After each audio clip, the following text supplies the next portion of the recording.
काम मत करो। तो घर का काम छूटने लगा। ताई पढ़ती हैं, उसको क्यों घर का काम करने के लिए बोलते हो? अरे भाई पढ़ता है, उसको क्यों बाजार में भेज रहे हो? सर्व प्रकार की घर से जो आत्मीयता बननी चाहिए, ऐसे घर के कामों की उपेक्षा करना, ये एक कारण हुआ इसका। और पीढ़ी दर पीढ़ी माता पिता अपने बच्चों को यही कहते रहे और मानसिक दृष्टि से घर का काम हेय होने लगा।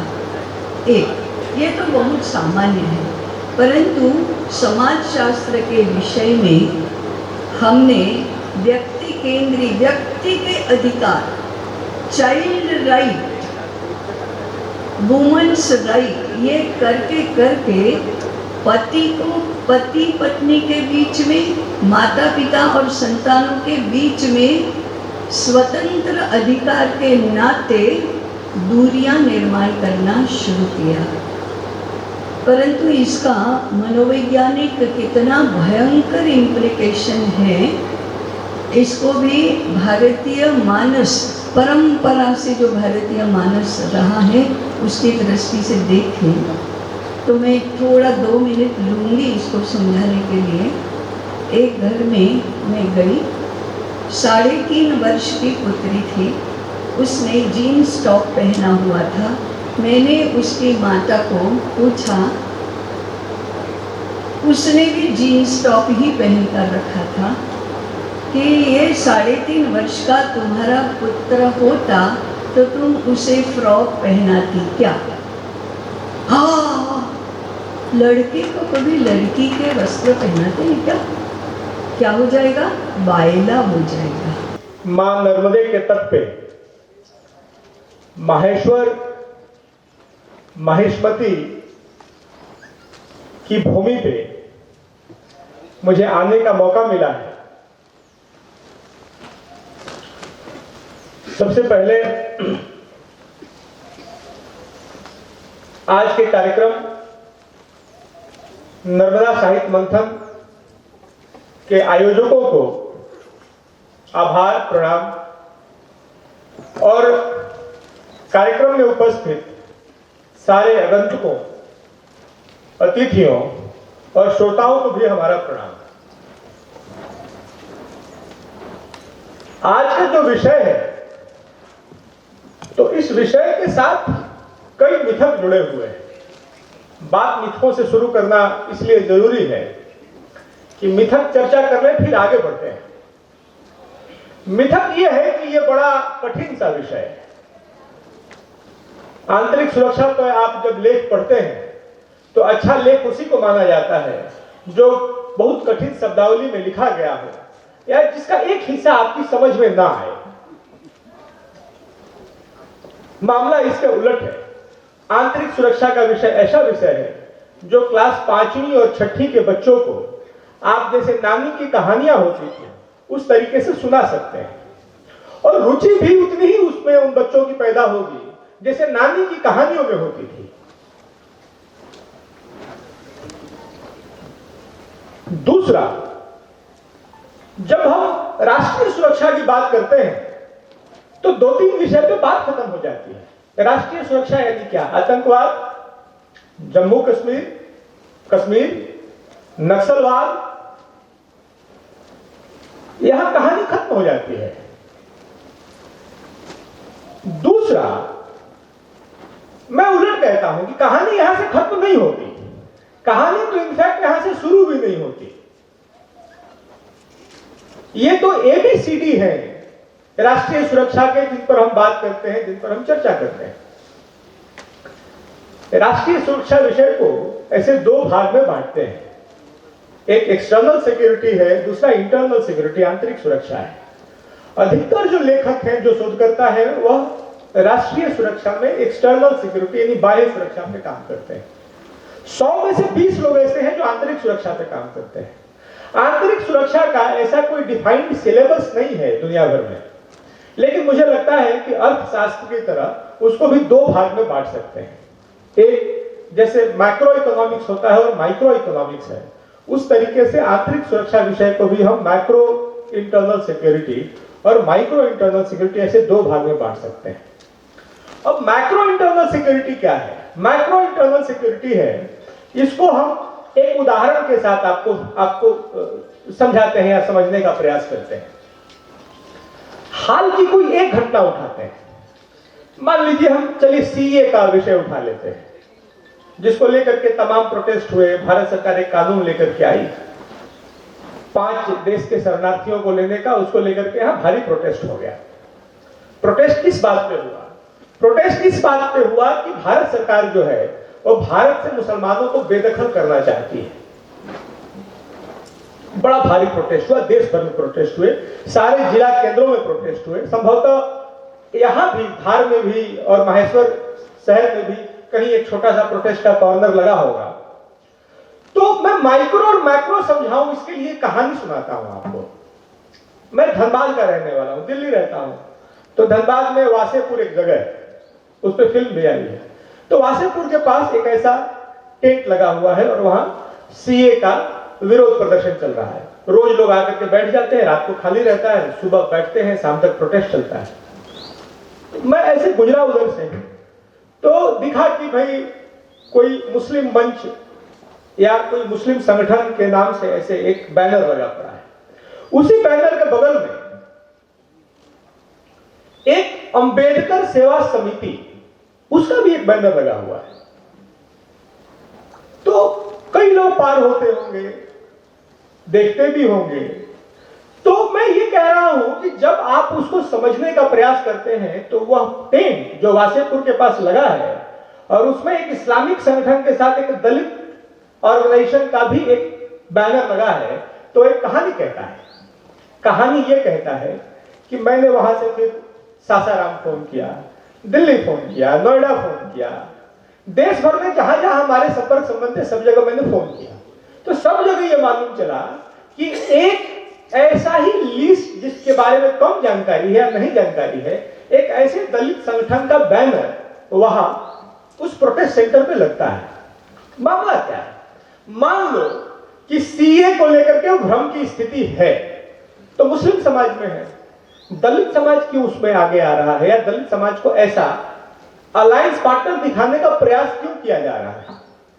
तो इसके पीछे की कहानी यह है कि ऐसे बहुत सारे प्रिस्क्रिप्शंस, मतलब डॉक्टर जैसे प्रिस्क्रिप्शन लिखते हैं ना, फला फला दवाई, उसी तरीके से भारत के खिलाफ जो साजिशें हैं उसके भी प्रिस्क्रिप्शंस हैं। तो ऐसे प्रिस्क्रिप्शंस ब्रिटिश पीरियड से हैं, जिसमें कई बड़े दलित नेता मूर्ख भी बने, योगेंद्रनाथ मंडल बने, और अंत यह हुआ कि कई लाख दलित काटे गए बांग्लादेश में, उस समय के पाकिस्तान में।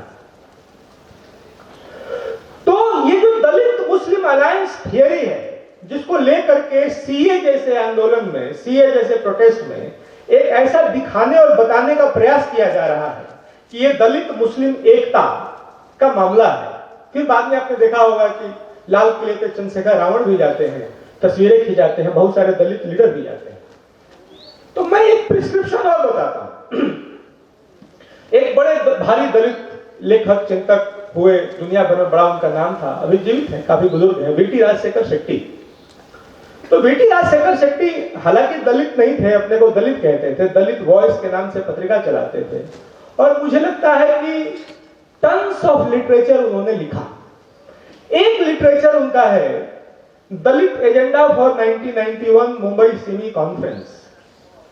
1991 में बंबई में सिमी का कॉन्फ्रेंस हुआ था, जो प्रतिबंधित आतंकवादी संगठन सिमी है। उसके लिए वीटी राजशेखर शेट्टी ने दलित एजेंडा फॉर 1991 मुंबई सिमी कॉन्फ्रेंस लिखा। तो दलित एजेंडा में लिखा क्या उन्होंने, और उस एजेंडे से बासेपुर में जो प्रोटेस्ट सेंटर है वहां दलित का लगा, उस पोस्टर का क्या मतलब है? तो उन्होंने ये लिखा कि ये जो देश है, भारत देश है, वो 85 बनाम 15 का मामला है। तो 15 में अगड़े हैं, 85 में दलित मुस्लिम माइनॉरिटीज, सिख, बाकी सारे हैं। तो इन 85 को एक हो जाना चाहिए और उस 15 पे हमला बोलना चाहिए।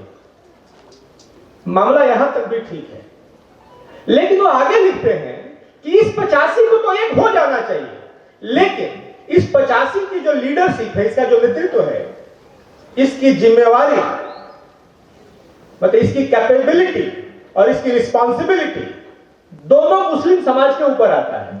क्यों आता है भाई? क्योंकि मुसलमानों में एक हकूकुल इबाद का, मुस्लिम ब्रदरहुड का कंसेप्ट है, और फिर वो कहते हैं कि ये 85% ब्लड ब्रदर्स है। तो मामला ये है कि कोई अगर दलित को अप्रोच करता है तो नियत उसके वेलफेयर का नहीं है, नियत उसके कॉन्फ्लिक्ट में उसको डालने का है। दूसरा, चलो यहां तक भी ठीक है कि उसको कॉन्फ्लिक्ट में डालते हैं, लेकिन लीडरशिप उसके हाथ में नहीं रहेगी। लीडरशिप इस 85% को एक करो और लीडरशिप फिर मुस्लिम्स के हाथ में रही है। मैं नहीं कह रहा हूं, इसके प्रिस्क्रिप्शंस हैं, ये लिखे गए हैं। ये 30 साल 40 साल पहले के पेपर्स हैं, लेकिन आज के जब आंदोलनों को देखेंगे तो फार्मर प्रोटेस्ट अभी देखा आपने, उसमें इसी तरीके से सिख मुस्लिम अलायंस की थियरी है। झारखंड अभी चले जाइए, ट्राइबल मुस्लिम अलायंस चल रहा है साहब। तो इन सारी थियरीज के पीछे एक प्रिस्क्रिप्शन है, एक एजेंडा है, एक आइडिया है, और ये आज का आइडिया नहीं है। इसमें कब्रें खोदनी पड़ेंगी, ग्रेव डिगिंग करना पड़ेगा, तब पहले इससे निकल करके आता है कि भाई ये ट्राइबल मुस्लिम थियरी का, मुस्लिम अलायंस थियरी के पीछे क्या है, ये दलित मुस्लिम यूनिटी के पीछे क्या है, और इसमें दलित का वेलफेयर है क्या। इसी तरीके से वीटी राजशेखर शेट्टी एक बार जाते हैं भिंडरावालन से मिलने। ये वीटी राजशेखर शेट्टी ने लिखा है, और जब भिंडरावालन बहुत पीक पर था, खालिस्तान मूवमेंट एकदम चरम पर था, फिर से खालिस्तान मूवमेंट रेफरेंडम 2020 को लेकर के चर्चाएं गर्म है, इसलिए जिक्र करना जरूरी हो जाता है। तो वीटी राजशेखर शेट्टी भिंडरावालन से मिलने जाते हैं बेंगलोर से, और भिंडरावालन को एक सलाह देते हैं कि देखो भाई, ये जो तुम्हारी लड़ाई है ना, ये भारत से नहीं है, इंडियन स्टेट से नहीं है। तुम्हारी लड़ाई इस 85 बनाम 15 की है, और तुम्हारी लड़ाई जो है ये ब्राह्मणिज्म से है। तो इसका उपाय जानते हो क्या है? इसका उपाय यह है कि भिंडरावालन आप अपने अनुयायियों से, अपने सपोर्टर से ये अपील कीजिए कि आप बीफ ईटिंग शुरू कीजिए, गाय का मांस खाना शुरू कीजिए। और आप अगर अपने सिख फॉलोअर से बीफ ईटिंग की अपील करते हैं तो दो बातें हैं। एक, आपके जो होली स्क्रिप्चर्स हैं, आपकी जो किताबें हैं, यहां कहीं गौ मांस खाने के बारे में निषेध नहीं है, और दूसरा, इससे जो ब्राह्मणवाद है उसकी धज्जियां उड़ जाएंगी। भिंडरावालन पे क्या असर पड़ा उसका जानते हैं? उसने इनको मार करके भगा दिया, और भिंडरावालन के मरने के बाद वीटी राजशेखर शेट्टी ने फिर लेख लिखा कि मैं कह रहा था ना कि देखो ये लड़ाई जो है ये ब्राह्मणवाद के खिलाफ है, और ब्राह्मणवादी शक्तियों ने मिलकर के भिंडरावालन को निपटा दिया। मैं कह रहा हूं कि ये आज जो हो रहा है या आगे जो होगा, इसकी एक कड़ी है, इसकी एक कहानी है। उसी कहानी में एक कहानी आपको सुनाता हूं। आजकल बड़ी चर्चा हुई सीए प्रोटेस्ट के बहाने, और थोड़ा सा सीए प्रोटेस्ट में उसकी झलक आई, लेकिन किसान आंदोलन में पूरी तौर पे हावी था खालिस्तान का मुद्दा। ये जो अभी जो खालिस्तान का मुद्दा उठा, उसका नाम है आनंदपुर साहब रेफरेंडम 2020, या खालिस्तान रेफरेंडम 2020 बोलते हैं। अब 2020 क्यों है? क्योंकि 2020 में बहुत कुछ होना था, और इसकी तैयारी पिछले एक दशक से हो रही थी। 2020 में हुआ क्यों नहीं? कोरोना आ गया। तो कोरोना में बहुत सारे सेठ साहूकारों के धंधे चौपट हुए, उसमें एक धंधा खालिस्तान का भी था जो चौपट हुआ। जब कोरोना थोड़ा सा मध्यम हुआ तो थोड़ा लेट एक्सप्रेशन हुआ, जो 2020 में होना था उसका एक्सप्रेशन एक साल बाद हुआ, 2021 में हुआ। अब खालिस्तान रेफरेंडम को जब समझना है तो हम 2020, 2021 और 2022 में जब समझने का प्रयास करेंगे तो गलती कर बैठेंगे। तब हमको जाना पड़ेगा 150 साल पहले, और फिर आपको एक कहानी सुनानी पड़ेगी। एक 1857 का जब गदर हुआ तो अंग्रेजों को यह पहली बार लगा कि भारत को हम समझ नहीं पाए। तो गजेटियर्स का लिखना, कास्ट के बिहेवियर का एनालिसिस करना, यह बहुत बड़े पैमाने पे किया गया। दूसरा कि डिवाइड एंड रूल की जो पॉलिसी बनी, तो उसमें किन किन जातों को चिन्हित करके कौन सी कास्ट मिलिशिया है, मिलिशिया ट्रेड्स हैं उसमें, और उनको अपने तरफ लिया जा सकता है अपने शासन को व्यवस्थित चलाने के लिए, इस पे काम भी किया गया। तो जो इस्लामिक अपीजमेंट है वो ब्रिटिश पीरियड में 1857 के बाद इसी कारण शुरू हुआ, और उसके बाद इस्लामिक अपीजमेंट एक टूल बना जिसको बाद में भारत के अलग अलग पार्टियों ने कैरी फॉरवर्ड किया। कांग्रेस ने कैरी फॉरवर्ड किया, लेफ्ट ने कैरी फॉरवर्ड किया, अभी कई क्षेत्रीय पार्टियां कैरी फॉरवर्ड कर रही हैं। तो एक आईसीएस थे इंडियन सिविल सर्विसेज के, उनका नाम था मैक्स अर्थर मैकलिफ। ये पंजाब में गए 1862 में आईसीएस बन करके, सिविल सर्विसेज में बन करके, तो 57 के बाद गए हैं। तो वहां इनको काम अंग्रेजी शासन कर ही रहा था भारत के फॉल्ट लाइन्स पे, समाजों के बीच जो भेद हैं उनको यूज करके, डिवाइड एंड रूल जो उनकी पॉलिसी थी उस पर काम करने के लिए। तो अर्थर मैकलिफ की दोस्ती हुई एक कहान सिंह नाभा, एक राइटर थे, लेखक थे, बड़े लेखक थे, सिख थे। और कहान सिंह नाभा से जब उनकी मित्रता होती है तो बाद में अर्थर मैकलिफ सिख में कन्वर्ट हो जाते हैं, अर्थर मैकलिफ सिख हो जाते हैं। तो बड़ी घटना हुई, दुनिया भर में सिख आकर्षित हुए कि भाई सिखिज्म में ये ताकत है कि देखो ब्रिटिश गवर्नमेंट का एक सिविल सर्विसेज का व्यक्ति उस सिखिज्म में उतारी बढ़ा ली, पगड़ी डाल लिया उसने, और फिर उसने गुरु ग्रंथ साहिब का उसने अंग्रेजी में अनुवाद किया, और अनुवाद जब किया तो फिर दुनिया में चर्चा हुई कि भाई ये तो मैसेंजर की तरह आया है, जो सिखिज्म भारत के एक छोटे से जगह पे सिमटा हुआ है, अंग्रेजी में लिखने से दुनिया भर में फैलेगा। तो उसका यश भी पड़ा उस समाज में, सिख समाज में, मैकलिफ का। फिर उसने कचरा डालना शुरू किया, पोल्यूशन करना शुरू किया। यह लिखा कि गुरु नानक साहब ने ऐसी भविष्यवाणी की थी, अर्थर मैकलिफ के गुरु ग्रंथ साहिब के इंग्लिश अनुवाद में आज भी आप पढ़ सकते हैं। यह भविष्यवाणी की कि एक समय आएगा जब अंग्रेज आएंगे, और अंग्रेज आएंगे तो वो भारत के सिखों के साथ मिलकर, खालसा के साथ मिलकर के दुनिया पर राज कायम करेंगे, और अगर सिख अंग्रेजों के साथ नहीं मिले तो गुरु नानक जी बहुत नाराज होंगे। ये लिखा गया, मैं कोई नहीं कह रहा।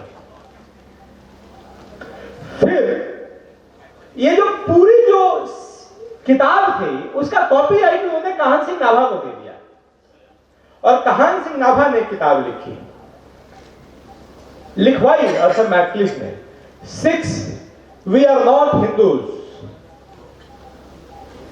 और वहां से कहानी शुरू होती है 1857 के बाद से, जो 150 साल में मैच्योर होता है, और आज मैच्योर होकर के खालिस्तान रेफरेंडम और एक अलग खालिस्तान स्टेट की डिमांड में परिणित होता है। तो थोड़ी तारीफ भी करनी चाहिए उन अंग्रेजों की कि उनकी कंसिस्टेंसी देखिए कि किसी एक काम पे 150 वर्षों तक काम किया है, और हम एक घटना पे रिएक्ट करते हैं। ठीक है, हमारे दुश्मन हमको तोड़ना चाहते थे, लेकिन कई पीढ़ियां खप गई, तब जाकर के एक फॉल्ट लाइन, एक भ्रंश रेखा स्थापित होती है कि सिक्स आर नॉट हिंदूज।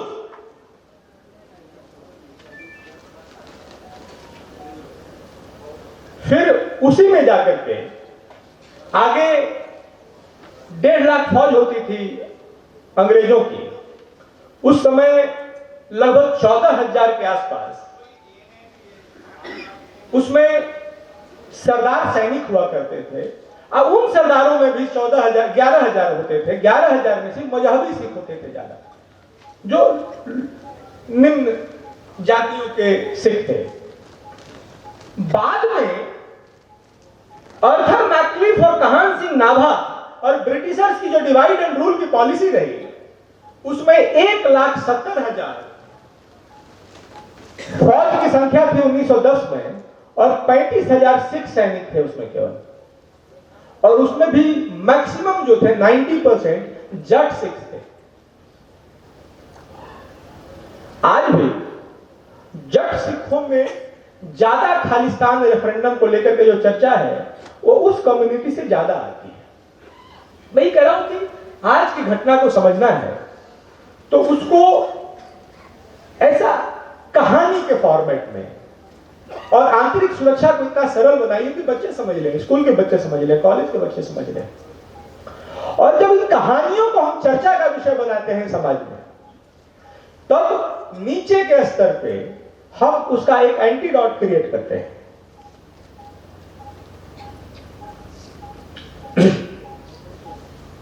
अभी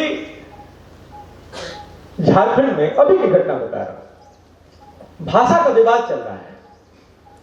तो मुझसे किसी ने पूछा तो मैं बोला कि यार भाषा तो संवाद का विषय है, भाषा को लेकर विवाद कहां हो सकता है। तो विवाद यह हुआ है कि वहां पर दो पार्टियों की मिलाकर सरकार है, झारखंड मुक्ति मोर्चा और कांग्रेस पार्टी की, और भारतीय जनता पार्टी विपक्ष में है।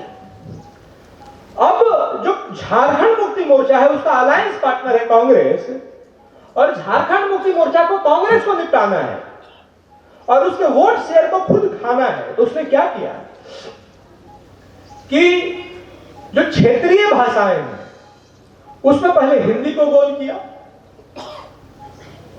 उर्दू को रखा, फिर हिंदी को लाया, भोजपुरी और मगही दो वहां की प्रोमिनेंट भाषाएं हैं उसको गोल कर दिया।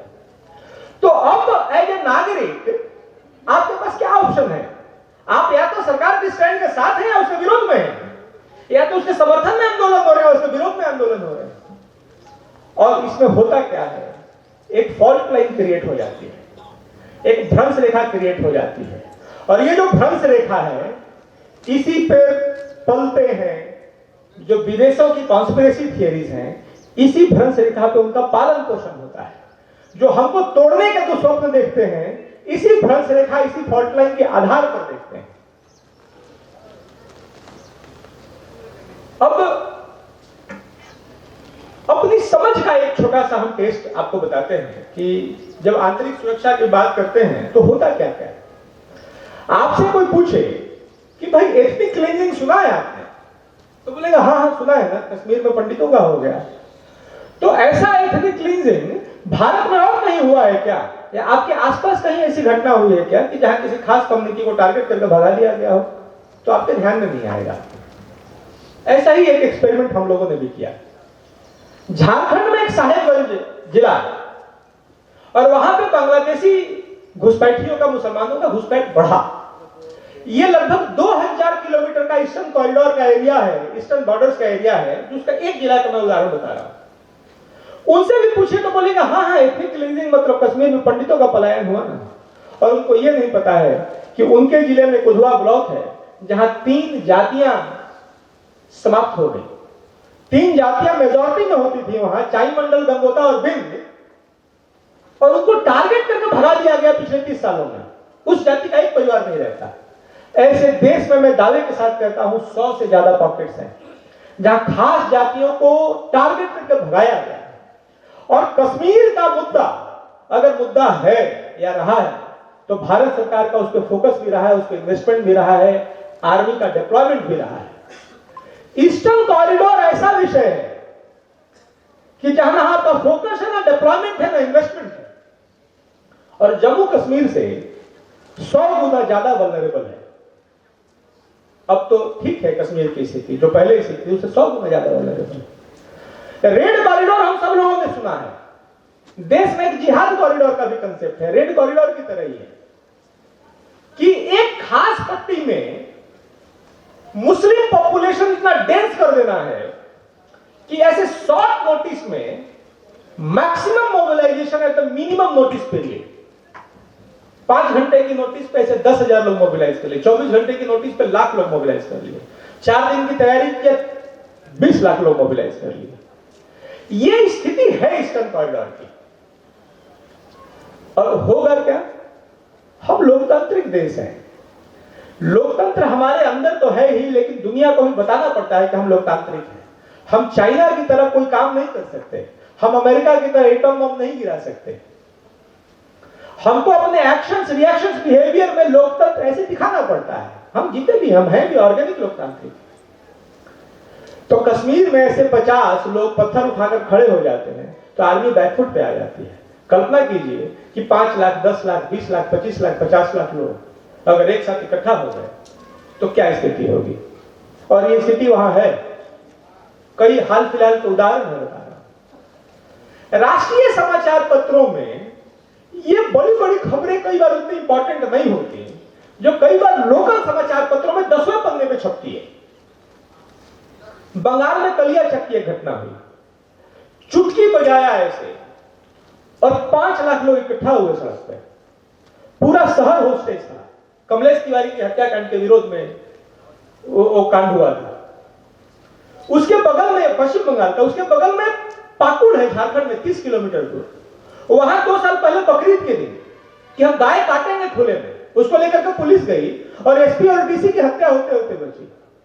ऐसे गोली छू करके निकल गई उनको। वहां भी यही हुआ कि 1 घंटे की नोटिस पे ऐसे 50,000 लोग इकट्ठा हो गए और प्रशासन को बैकफुट पे जाना पड़ा। मैं कह रहा हूं कि समस्याओं का फॉर्मेट बदला है। अब इसमें कभी सैफ अली खान कह देते हैं कि भारत एक देश नहीं है, कभी सर्जिल इमाम कह देते हैं कि भाई हम चिकन नेक को चोक कर देंगे। तो बाद में जो बहस होती है उसके बाद जो बोलते हैं अरे ये तो सैफ अली खान तो फिल्म वाला है, नाराज था, अजय देवगन ने तो तानाजी में उसका रोल काट लिया, सेंसर कर दिया, उसने नाराजगी में बोल दिया। सर्जिल इमाम के बारे में कहते हैं कि उधर से आवाज को ही इज एन इडियट, ऐसी बेकार की बात कह गया। लेकिन अगर हम लोग उसको इडियट समझ लेंगे तो हम लोग इडियट हैं। इसके भी प्रिस्क्रिप्शंस हैं पाकिस्तान का कि कई ऑपरेशंस भारत के खिलाफ रहे। ऑपरेशन जिब्राल्टार रहा, ऑपरेशन टोपैक रहा, ऑपरेशन पिनकोड रहा। तो ऑपरेशन टोपैक जो था उसमें 2 की पॉलिसी थी, कश्मीर और खालिस्तान। ऑपरेशन पिनकोड जो था उसमें 1 के और जुड़ाव 3 के पॉलिसी होगी, उसमें किशनगंज जुड़ गया। तो ये जो सैफ अली खान कहते हैं भारत एक देश नहीं है, वह वीटी राजशेखर शेट्टी के लिखावट से मेल खाती है कि India is a broken piece of mirror, it is not a country. Sharjeel Imam जो कहता है कि चिकन नेक चोक कर देंगे, वो पाकिस्तान के ऑपरेशन पिनकोड और ऑपरेशन जिब्राल्टार के स्क्रिप्ट से मेल खाता है। मैं ये कह रहा हूं कि आज की घटनाओं को जब समझना चाहते हैं तो ग्रेव डिगिंग करनी चाहिए। एक अंतिम बात कहता हूं, उसके बाद हम लोग प्रश्नोत्तर के लिए आएंगे, के सेशन में जाएंगे। बड़ा आजकल भारी एक संगठन है PFI, popular Front of India. आपने पिछले सीए दंगों में के जो दंगे हुए उसके बाद उसका नाम चर्चा में आया। तो पीएफआई के बारे में भारतीय एजेंसी, भारत सरकार या बाकी जो एक्सपर्ट्स सब कहते हैं कि पीएफआई का संबंध सिमी से है। फिर हम गलती कर बैठेंगे। पीएफआई का संबंध सिमी से नहीं है साहब, पीएफआई ही सिमी है। फिर लोग बोलते हैं पीएफआई का संबंध आईसिस से, फिर गलती कर रहे हैं। पीएफआई और आईसिस एक ही है। पीएफआई आईसिस का ग्रेजुएशन है और आईसिस जो है वो आईसिस का मास्टर डिग्री है। ये अलग अलग लेवल है उसके। झारखंड में पीएफआई बैन हुआ था और उसके बैनिंग के पीछे का मैं आपको स्टोरी सुनाता हूं। उसमें मेरी रिपोर्ट थी, मैंने झारखंड सरकार को रिपोर्ट सौंपी थी और popular Front of India ban हुआ। आज देश भर में पिछले 10-15 दिनों में देखेंगे तो कई केंद्रीय मंत्री, कई भारतीय जनता पार्टी शासित राज्यों के मुख्यमंत्रियों ने पीएफआई को बैन करने का डिमांड उठाया है। पीएफआई झारखंड के 4 जिलों में सक्रिय था और दैनिक जागरण वहां का लोकल समाचार पत्र है, मतलब जो लोकल एडिशन है, उसके 10वें पन्ने पे एक कॉलम की स्टोरी छपी। स्टोरी क्या थी कि भाई पीएफआई के लोग, मतलब खासतौर पर बांग्लादेशी मुसलमान, ये आदिवासी लड़कियों से विवाह कर रहे हैं और उनको इस्लाम में कन्वर्ट नहीं कर रहे हैं। तो ये है हैरत करने वाली बात। प्राण दे दे लोग, प्राण ले ले लोग, विवाह के बाद लड़की कन्वर्ट नहीं हो तो ये कौन सा मामला है भाई कि कितना मॉडरेट हो गया मुस्लिम समाज की, विवाह भी कर रहे हैं और उनको कन्वर्ट नहीं कर रहे हैं। तब जब उसकी पड़ताल शुरू की हम लोगों तो मालूम चला ऐसे 1 केसेस नहीं थे, ऐसे 10,000 केसेस थे कि जहां आदिवासी महिलाओं से विवाह किया गया, बांग्लादेशी मुसलमानों ने विवाह किया और उनको कन्वर्ट नहीं किया। उनका नाम हेमब्रम, मीनू हेमब्रम, सोनू उराव, इसी तरीके से नाम उनके, शीला मरांडी, इसी तरीके से नाम उनके रह गए। उसके पीछे का कारण यह था कि बाकी जगह कन्वर्ट नहीं होती है लड़की तो इस्लाम खतरे में आ जाता है। वहां कन्वर्ट हो जाती तो इस्लाम खतरे में आ जाता। कन्वर्ट नहीं होने से झारखंड में एक CNT एक्ट है, छोटा नागपुर टेनेंसी एक्ट, जिसमें कि गैर आदिवासियों की जमीनें आप नहीं खरीद सकते। तो पत्नी को अपने आदिवासी ही रखा ऑन पेपर तो चुनाव भी लड़ सकती है, जमीनें खरीद सकते हैं। और आपके जो 2-4 तरह के कागज जरूरी है भारत के नागरिक बनने के लिए, आधार कार्ड, बाकी सब कार्ड, वो सारे बनते चले जाते हैं। तो मामला धर्म का नहीं है साहब, इस्लाम का खतरे में कहीं आना स्ट्रैटेजी है, इसलिए कन्वर्ट करना जरूरी है। तो कहीं नहीं कन्वर्ट करने से काम चलता है तो हम ऐसे ही काम चला रहे हैं। कॉन्स्पिरेसीज कई प्रकार की हैं। PFI के बारे में अंतिम बात कहता हूं, ये नए तरह का संगठन है, भले ही ये सिमी का ही बदला हुआ रूप है, लेकिन नया रूप है। सेवा कार्य बहुत सारे करते हैं ये लोग, कहीं ब्लड डोनेशन कैंप चल रहा है, कहीं गर्ल चाइल्ड एजुकेशन पे काम कर रहे हैं, कहीं वृद्धाश्रम पे काम कर रहे हैं और काम कर भी रहे हैं। लेकिन जब इनकी तह में जाएंगे तो ये ब्रीडिंग सेंटर्स ऑफ टेररिज्म है, फैक्ट्री ऑफ टेररिज्म है, एक्सपोर्ट हाउस ऑफ टेररिज्म, ये टेररिज्म मैन्युफैक्चर कर रहा है।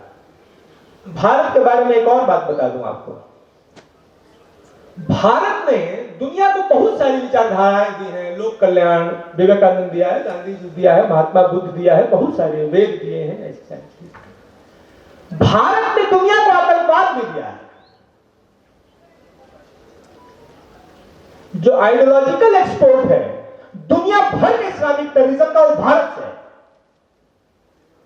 दुनिया का कोई ऐसा आतंकवादी संगठन नहीं है जिसके आइडिया का ओरिजिन इंडिया से नहीं है।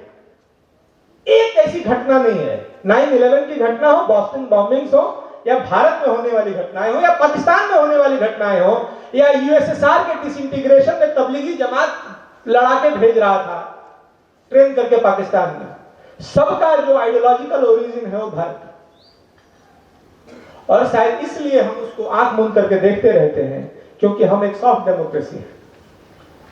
आंतरिक सुरक्षा की जब बात होती है, जब उसका एनालिसिस करते हैं, तो आने वाली चुनौतियां नए प्रकार की हैं।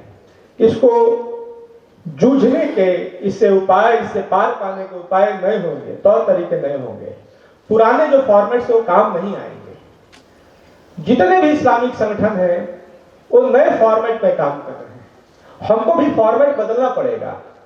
और जब हम बात करते हैं फॉर्मेट बदलना पड़ेगा, तो हम सरकार की तरफ देखते हैं, हम अब क्या कर सकते हैं। हम अब कहानी सुना सकते हैं, जैसे 4 कहानियां मैंने सुनाई, वैसे आप भी 10 कहानियां सुना सकते हैं। नीचे बच्चों को कहानियां सुनाइए, और उतनी ही रोचकता के साथ सुनाइए, उतनी ही बहुत कनिष्ठ बना करके मत सुनाइए। उनको बताइए कि सिख मुस्लिम अलायंस थियरी क्या है, दलित मुस्लिम अलायंस थियरी क्या है, ट्राइबल मुस्लिम अलायंस थियरी क्या है। इन कहानियों को जब तक हम प्रचुर मात्रा में समाज में नहीं डालेंगे, तब तक एक समाज के नाते, सरकार छोड़ दीजिए सरकारें क्या करेंगी या सरकार क्या करेगी, एक नागरिक होने के नाते हमारा कंट्रीब्यूशन इस प्रकार से हो सकता है, इस चुनौती के खिलाफ लड़ने भिड़ने और जूझने और पार पाने। बहुत बहुत धन्यवाद। इन वरिष्ठ साहित्यकार स्तंभकारों के कारण आने वाली पीढ़ियां जो यहाँ से शिक्षा लेकर जाएगी, उसमें आज का यह विषय जो श्रीमान विनय कुमार सिंह जी ने भाई साहब ने रखा, हमारी आंतरिक सुरक्षा, चुनौतियां और समाधान, बहुत से विषयों पर आपने संक्षिप्त में प्रकाश डाला।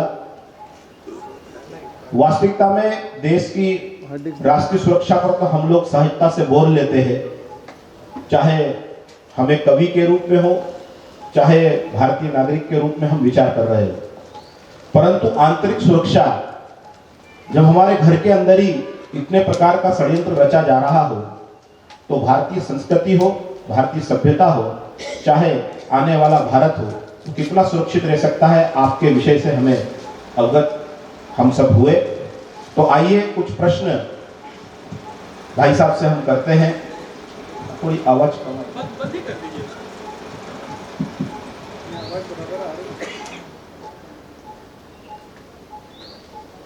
आपकी एक पुस्तक भी आई है जो अंग्रेजी, तेलुगु और हिंदी में भाषा में है, ब्लीडिंग इंडिया फॉर अग्रेसेस 1000 कट, जिसमें आंतरिक सुरक्षा को लेकर बहुत सारे विषयों पर आपने अध्ययन करके उसमें अपनी बात को रखा है। जो निश्चित ही आने वाली पीढ़ियों को एक दिशा और दशा देगा। भाई साहब, हम आपसे कुछ प्रश्न करना चाहते हैं, जैसा कि सारे सत्रों में एक परंपरा है।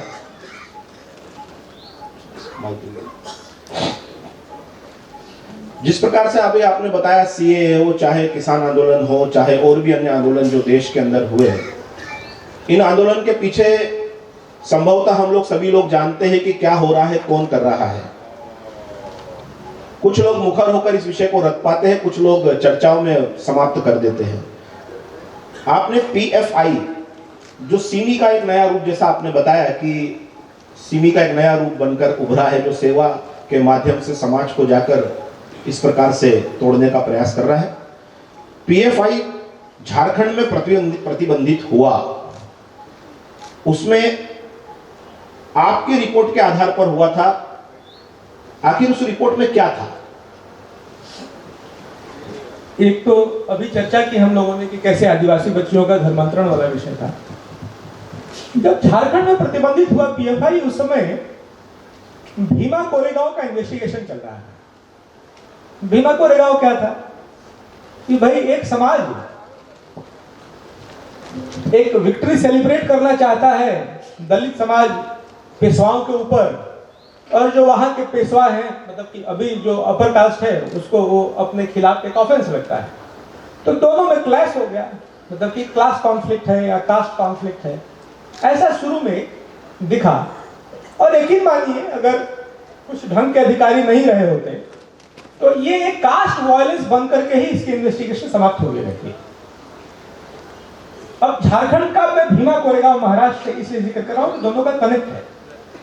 बाद में जब इन्वेस्टिगेशन होने लगा तो बहुत सारे ऐसे पत्राचार आपस में सीनियर नक्सल लीडर्स के मिले, जिसमें बड़ी चौंकाने वाली बातें थी। जिसमें एक था भारत के प्रधानमंत्री की हत्या का प्रयास, की हत्या की सुनियोजित साजिश। और ये केवल लेटर में चर्चा भर नहीं था, उसमें हथियार कहां से आएंगे, पैसे कहां से आएंगे, कितने पैसे आएंगे, हथियार का मेक कौन सा होगा, बुलेट्स कौन से कारगर होंगे, उसमें प्रोक्योरमेंट कैसे होगा, कौन से ट्रक में आएगा।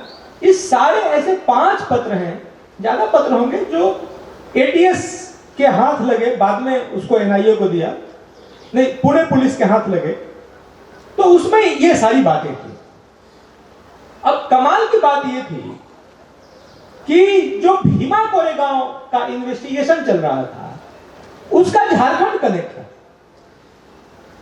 झारखंड में एक श्रीमान थे फादर स्टेन स्वामी, मर गए अपने मन पसंदीदा हॉस्पिटल में। उन्होंने जो हॉस्पिटल मांगा कि भाई हमको होली क्राइस्ट हॉस्पिटल में ही डालना है, और वहीं उनका देहांत हो गया। फिर बड़ा हो हल्ला हुआ कि ह्यूमन राइट वायलेशन हो गया, ये हो गया, वो हो गया। तो झारखंड हमेशा से एक बड़ी फर्टाइल, एक बड़ी उपजाऊ भूमि रही है ऐसे शोधों के लिए, ऐसे प्रयोगों के लिए, जो भारत के खिलाफ एक औजार के रूप में या एक देश विरोधी हथियार या औजार के रूप में डेवलप हो सकता है। जिस समय पीएफआई पे प्रतिबंध लगा, उसके ठीक कुछ दिन पहले झारखंड में एक बड़ा चर्चित आंदोलन हुआ पत्थलगड़ी के नाम से। पत्थलगड़ी मूलतः आदिवासियों की एक पुरानी और समृद्ध परंपरा है, जिसमें आदिवासी समाज, उनके परिवार का कोई चला गया या अपनी जमीन का रेखांकन करना है, या कोई ऐतिहासिक फैसला हुआ है पंचायत का, तो ऐसा एक पत्थर गाड़ करके उस पर संदेश लिखते थे। पत्थलगड़ी को थोड़ा सा ऐसा ट्यून किया गया, और पत्थलगड़ी ने ऐसा रूप लिया कि वह एक अलग ट्राइबल देश के डिमांड में परिणित हो गया। 2 महीना नहीं बीता, एसपी और डीएम को अगवा कर लिया गया और बोला गया कि होते कौन हो तुम, हमारे परमिशन के बिना आ गए। यहां तो देश का प्रधानमंत्री भी नहीं आ सकता हमारे परमिशन के बिना। बात यहीं तक नहीं रुकी, उन्होंने बाद में अपने अलग करेंसी की घोषणा की, अपने अलग आर्मी की घोषणा की, अपने अलग पुलिस की घोषणा की, और एक अलग नेशन का डिमांड उठा। और जब झारखंड में ये सब हो रहा था तो मध्य प्रदेश में लोगों को इसकी भनक नहीं थी, लेकिन अमेरिका में वॉल स्ट्रीट जर्नल और वॉशिंगटन पोस्ट झारखंड की पत्थलगड़ी के बारे में बड़ा बड़ा आर्टिकल लिख रहे थे, रेवोल्यूशन रॉक्स, उसकी तारीफ करते हुए। तो ये इकोसिस्टम समझिए, झारखंड में एक पुरानी परंपरा, उसको देश विरोधी औजार के रूप में ऐसे थोड़ा सा ट्विस्ट करके कर दिया गया। और उसके सपोर्ट में दुनिया के बड़े बड़े प्लेटफॉर्म पे आर्टिकल्स लिखे जा रहे हैं और उसके लिए एक इकोसिस्टम बनाया जा रहा है। इन सारी चीजों में पीएफआई का एक रोल, शुरू में तो लगा कि क्रिश्चियन मिशनरीज का रोल है, फिर लगा कि पीएफआई का रोल है। फिर जब भीमा कोरेगांव का इन्वेस्टिगेशन होने लगा और प्रधानमंत्री को मारने की साजिश में रोना विल्सन का नाम था, बड़ा चर्चित तो केस था, केरल का रहने वाला रोना विल्सन जो जेएनयू का स्टूडेंट भी रहा था। तो रोना विल्सन पीएफआई पे जब प्रतिबंध लग गया तो रोना विल्सन ये भीमा कोरेगांव के इन्वेस्टिगेशन में आया कि झारखंड में पीएफआई पर से प्रतिबंध हट जाए, इसके लिए लॉबिंग कर रहा था। और दो लोगों का और नाम आया, अंजनी कुमार मल और वसंता कुमारी। वसंता कुमारी जीएन साईं बाबा की बेटी है। इन दो लोगों ने सीपीआई, माओइस्ट और पॉपुलर फ्रंट ऑफ इंडिया दोनों के बीच लाइजन किया कि दोनों एक प्लेटफॉर्म पे आ जाए। तो अब कंफ्यूज हो गए होंगे आप, इतने सारे संगठन। कुल मिला जुला करके ये कहानी है कि देश के खिलाफ जो एजेंडा चल रहा है उसमें कोई एक संगठन नहीं है। अंग्रेजी में इसको लिटिल जो फॉर्मेट बोलते हैं। लिटिल जो का मतलब वो 3 जोड़े 1 4 को लिटिल जो बोलते हैं। इसका क्वार्टरी का फॉर्मेट है, चौकड़ी है। उसमें क्रिश्चियन मिशनरीज भी हैं, उसमें रेडिकल इस्लामिस्ट भी हैं, उसमें कम्युनिस्ट भी हैं। और चौकड़ी का चौथा पिलर है एक सेक्ट है, एक गैंग ऑफ जर्नलिस्ट है, लीगल प्रोफेशनल्स हैं, कल्चरल एक्टिविस्ट हैं, ह्यूमन राइट ऑर्गेनाइजेशंस हैं। और आपस में खूब झगड़े हैं। रेडिकल इस्लामिस्ट जैसे पीएफआई जैसे संगठन और चर्च के बीच में झगड़ा है जी। झारखंड में तो गला काट झगड़ा था, बीच में तो दंगे की गुंजाइश हो गई थी। कोई क्रिश्चियन मिशनरी एक बच्ची को बड़ा करता है, पढ़ा लिखा करके नर्स हो गई, टीचर हो गई, और एक लुंगी वाला आके लेकर भाग जाता है। तो बड़ा सेटबैक होता है। एक बच्चे में इन्वेस्ट किया, उन्होंने बड़ा किया, उसको एक करियर दिया, और एक लुंगी वाला लेकर के भाग गया। आपस में इनके झगड़े, लेकिन इनका जो कॉमन मिनिमम एजेंडा है उसमें हम हैं। हम यानी कौन? हम एक विचार परिवार के नाते और हम एक नेशन स्टेट के नाते। तो वो अपने झगड़े बाद में निपटाएंगे। हमसे निपटने के लिए उनका एक कॉमन मिनिमम प्रोग्राम है इन तीनों का। और चौथा जो है वो किसी एक का पट्टा नहीं है, चौथा इन तीनों के लिए काम करता है। और चौथा इन तीनों का जो कॉमन मिनिमम प्रोग्राम है उसके लिए नैरेटिव देता है। नैरेटिव मतलब क्या है? नैरेटिव मतलब है कि टिक्की बनाया आपने ना, और उसमें जो टेस्ट के लिए तो आलू है ये तीनों। कौन? Christian missionaries. ये मतलब कि मेन इंग्रेडिएंट, मेन स्टफ है उसका। नैरेटिव यानी कि टेस्ट जो है उसमें वो नैरेटिव है। तो नमक जो है वो नैरेटिव है, उसमें धनिया जो है वो नैरेटिव है, उसमें जो आप बाकी जो मसाला डालते हैं टेस्ट के लिए वो नैरेटिव है। तो जो तीसरा चौथा है, इन तीन के कॉमन मिनिमम प्रोग्राम के लिए नैरेटिव देने का प्रयास है। ये एक साझा मुहिम है और इन सब लोगों के कॉमन एनिमी हम हैं। हम यानी विचार परिवार के नाते भी और एक राष्ट्र के नाते भी। भाई साहब, जिस प्रकार से आपने पीएफआई पर अपने विषय को यहाँ पर रखा है, मुझे भी 5 वर्ष मध्य प्रदेश के बालाघाट जिले में कार्य करने का अवसर मिला। मैंने वहाँ पर दरेकेसा, सालेकेसा, चाहे वो परसवाड़ा का पादरीगंज हो, चाहे मलाजखंड और बिरसा के अंदर हम लोगों ने अनुभव लिया। पहले ये एक सीमित तक थे, गढ़चिरौली का एक जंगल का हिस्सा हमारे मध्य प्रदेश में टच होता है, एक छत्तीसगढ़ का टच होता है। वहाँ जो गतिविधियाँ होती थी उसको देखकर पहले तो मुझे डर लगता था कि भाई कैसे कार्य कर पाएंगे, क्या कर पाएंगे। परंतु एक अनुभव के आधार पर ये आया जब वहाँ पे लंबा समय हो गया कि पहले ये जो थे कुछ ही प्रदेशों तक सीमित थे, मगर अब ये शांत प्रदेशों की ओर अग्रसर हो रहे हैं, बढ़ रहे हैं। इस पर आपका क्या विचार है वैसे? देखिए, जब अलायंस हुआ, ये अलायंस नया फिनोमेना है। पिछले 2-3 साल में ये अलायंसेस होने चाहिए। अकेले तो हम भारी पड़ रहे हैं, अकेले अकेले तो उन लोगों ने अलायंस किया है। दुनिया भर में जो उनके लाइक माइंडेड लोग हैं उनके साथ उन्होंने अलायंस किया। और हाल फिलहाल की जितनी घटनाएं दिखी हैं आपको, वो फार्मर प्रोटेस्ट हो या सीए का दंगा हो या सहारनपुर का रेप केस में जिक्र करना भूल जाता हूं बार बार। सहारनपुर में कभी रेप की घटना हुई, रेप जिसका हुआ वो दलित समाज की बच्ची थी। रेप जिन्होंने किया, जिन पे आरोप लगा, वो अपर कास्ट के थे, सवर्ण थे। तो जब ऐसा कोई मामला आता है तो एक परफेक्ट मसाला होता है साहब, जिसका बॉम्ब बनाना है, बॉम्ब बना करके समाज में फोड़ना, भ्रम से आवाज, उसकी आवाज दूर कर जाती है। यही अगर उलट होता, रेप जिसका हुआ वो दलित समाज की बच्ची थी और रेप करने वाले भी दलित समाज के या मुसलमान होते, तो कहानी नहीं बनती है। बहुत सारी ऐसी घटनाएं होती है।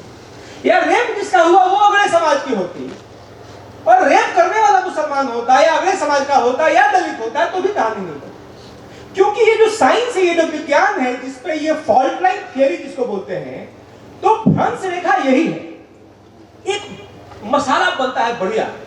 और एक हाथरस की घटना में संगठन कौन कौन से इन्वॉल्व थे?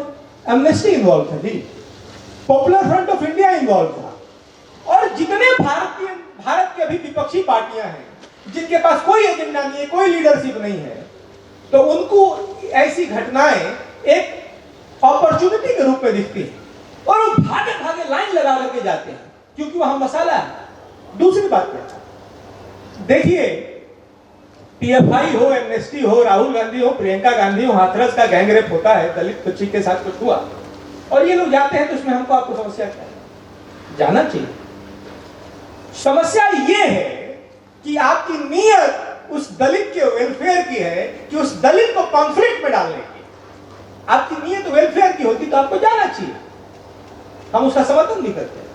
लेकिन जो ऐसे पोटेंशियल जोन्स हैं उनको टैप करना, और कमाल की बात है, मैं बताता हूं आपको, देश की पिछले 10 वर्षों में ऐसी घटनाओं का एक बार स्मरण कर लीजिए जिसने नेशनल लाइमलाइट को छुआ है, और उसमें पीएफआई जैसी संस्थान या क्रिश्चियन मिशनरीज और नक्सल्स का रोल नहीं रहा। रोहित वेमुला का केस, रोहित वेमुला के मरने के बाद जो उसको प्रोपेगेंडा को एक नेक्स्ट लेवल पे ले जाया गया, वो पीएफआई का रोल रहा। उसमें भीमा कोरेगांव में पीएफआई का रोल रहा, सीए और फार्मर प्रोटेस्ट में भी पीएफआई का रोल रहा, रोहिंग्या के रिहैबिलिटेशन में पीएफआई, क्रिश्चियन मिशनरीज और इनका चर्च का रोल है। ये क्या कर रहे हैं कि ऐसे 250, 300, 400, 500 स्थान जहां पोटेंशियल है अनरेस्ट का, दंगे हो गए हैं या कोई झमेला हुआ है या झमेला हो सकता है, ऐसे जगहों पे अपनी नेटवर्किंग कर रहे हैं और ऐसे एक सर्किट बना रहे हैं।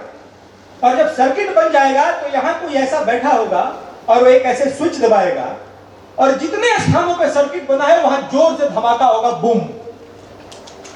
ये स्ट्रेटेजी है जी। तो देश में जहां भी झमेला है, जहां फॉल्ट लाइंस है, जहां एक पोटेंशियल है अनरेस्ट होने का, उसका सर्किट बना रहे हैं सर, और उसमें फिर अलायंस बना रहे हैं सर। तो आप देखिए क्रिश्चियन मिशनरीज को, तो दलित और मुस्लिम्स की बात कर रहे हैं। पीएफआई जैसे और जमाती इस्लामी हिंद जैसे संगठन का देखिएगा तो भी दलित की बात कर रहा है, मुस्लिम के साथ साथ। तो ये जो नेटवर्किंग है, ये जो साझा एक कार्यक्रम उनका चल रहा है, इसको समझने की जरूरत है। और इसका शायद एक इसकी वैक्सीन बनाने की जरूरत है। मुझे तो ऐसा लगता है वैसा आपकी वैक्सीन तो सिर्फ एक ही है, भारत माता की। और मुझे ऐसा लगता है कि आपकी करतल ध्वनि यदि यहाँ तक पहुंचेगी तो मुझे लगता है कि सत्र की सार्थकता जरूर होगी, क्योंकि हम लोग सभी का लक्ष्य भी यही है, जैसा हमको बताया गया है कि जीवन भर भारत माता की जय के लिए हमें अग्रसर होना है।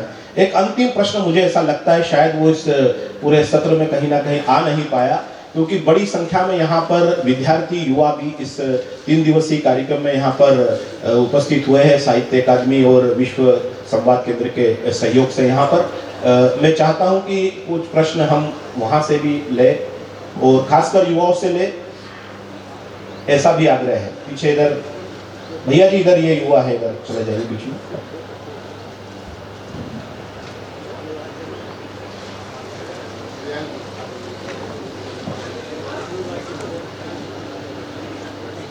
जी, तो बहुत अच्छी तरीके से आपने आतंकवाद को डिकोड किया। आपने पीएफआई, एसडीपीआई, जमात इस्लामी सभी नाम लिए। अब साहित्य लिटरेचर फेस्टिवल है, तो कहीं ऐसा तो नहीं इसका ओरिजिन जो है कोई ऐसी किताब जिसकी वजह से पूरा आतंकवाद फैल रहा है, कोई ऐसी विचारधारा हरी किताब इसके पीछे तो नहीं?